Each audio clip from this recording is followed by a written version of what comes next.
परमेश्वर के धन्य नाम की महिमा हो। प्रभात मनन के सत्र 2605 में आप सभी का बड़े प्रेम के साथ स्वागत करता हूँ। आइए आज मनन के लिए हम पढ़ते हैं यूहन्ना की पहली पत्री अध्याय 5 पद 6। यही है वो जो पानी और लहू के द्वारा आया था, अर्थात यीशु मसीह। वह न केवल पानी के द्वारा वरन पानी और लहू दोनों के द्वारा आया था। पानी अथवा जल शब्द वचन को सूचित करने के लिए एक से अधिक बार उपयोग किए हुए हम बाइबल में देखते हैं।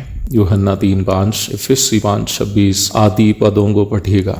हम इस बात को कई बार पूर्व में मनन किए हुए हैं कि वचन अथवा लोगोस स्वयं प्रभु यीशु मसीह है। वचन के लिए यूनानी में उपयोग किया गया शब्द है लोगोस।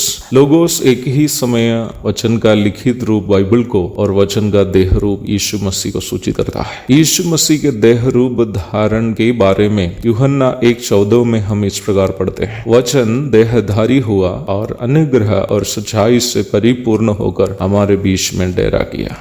इफिसुस के झूठे शिक्षकगण मसीह के देह धारण का इनकार करने वाले थे। उनका कहना यह था कि मसीह जो ईश्वरत्व में दूसरा व्यक्तित्व है, यीशु में जो मनुष्य मात्र था, उनके बपतिस्मा के समय आया था और उनको क्रूस पर चढ़ाए जाने के पूर्व निकल भी गया। झूठे शिक्षकों का दावा यह था, परंतु यूहन्ना यह स्पष्ट कर रहा है कि झूठे शिक्षकों का दावा गलत है। यीशु नासरी जन्म के समय भी मसीह है और मृत्यु के समय भी मसीह है। यीशु से मसीह को अलग करना संभव नहीं है।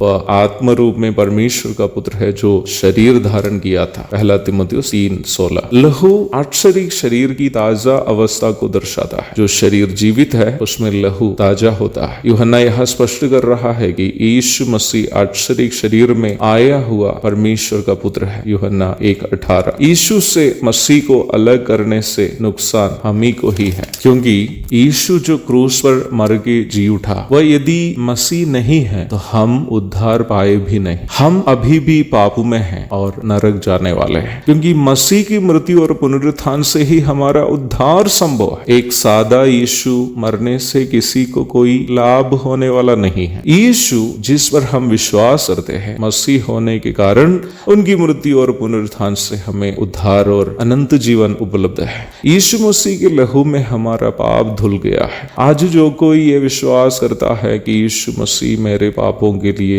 मृत्यु सही और जी उठा है, उसको उद्धार और अनंत जीवन सौजन्य रूप में मिल जाते हैं। वास्तव में यीशु से मसीह को अलग करना शैतान का षड्यंत्र है, ताकि हम मनुष्य उद्धार से वंचित रह जाए। एक और शुभ दिन की धन्य कामनाओं के साथ आज के मनन में यह समाप्त करता हूं। प्रभु आप सबको आशीष दे। आमीन।